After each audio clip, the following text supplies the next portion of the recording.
Isang mapagpalang araw po sa ating lahat. Pagaw naman tani oy. Siyempre ang bidyong ito ay para sa lahat. Para sa lahat ng mukha ng burat. Minsan talaga ay hindi natin namamalayan na mukha na pala tayong burat. Burat-burat ka dyan. Ngayong araw nga pala mga bay, ay umuwi ang aking kuya galing sa Katagalugan. Pero bago tayo magpatuloy sa unahan, shoutout na kay Nanay Rinding, kay Bianis Dumadag. Shoutout na thank you for your comment. And then thank you for watching. You are so beautiful.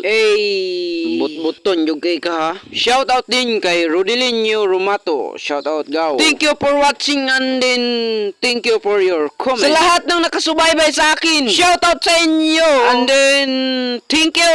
Ngayong araw nga pala mga gwapog mga gwapa, walay labot ang mga pangit ha. Joke lang. Umuwi nga pala ang ating kuya galing sa ibang planeta. Ang layo na. Masyado na kasi siyang malakas sa mundo ng mga tao kaya pumunta na siya sa mundo ng mga kabaw.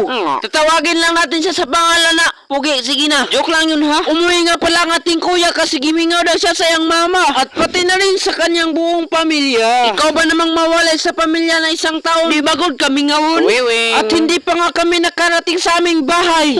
Nakita na agad namin ang maganda naming ina. At kapag sa tuwing nakikita ko siya, para talaga siyang si Marian Rivera. Pero ngayon mukhang hindi na kasi tigulang na. Maganda pa rin oy naunsa. At dito nga akala ko talaga tigbaso niya. Nihagraday siya. Siya ang iyong ina na sa'yo'y nagsila. Yabaga oy. Huwag ka ningiro amo na yung mong ihawon ka ron. Among paklayon. Joke ra oy naunsa. Masarap talaga ang iro kapag ihawon. Samot nagkagiron. Yummy. Yummy tay kudasay. Pero bago ang lahat guys at hindi sa huli, ipakita muna natin ang video ng ating kuya kung saan papunta pa siya dito. Ang iyang isakyan pala dito ay eroplano. Pero ang pagdating niya dito medyo natagalan. Marami pa kasing proseso bago ka makasakay ng eroplano. Tapos nag-traffic pa sa kalangitan kaya medyo natagalan. Pero alam nyo bang hindi pa ako nakasakay ng eroplano? Natatakot kasi ako baka mahulog ako sa'yo. Gugma na pagka. Gugma na gyud ka.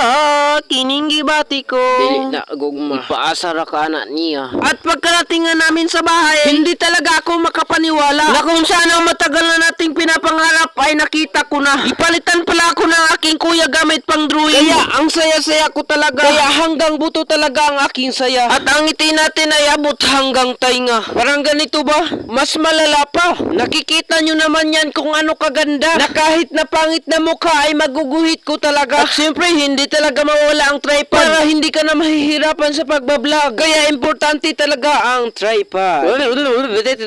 So hanggang dito lang muna tayo mga insan. Thank you for watching. Kita-kits sa sunod video natin.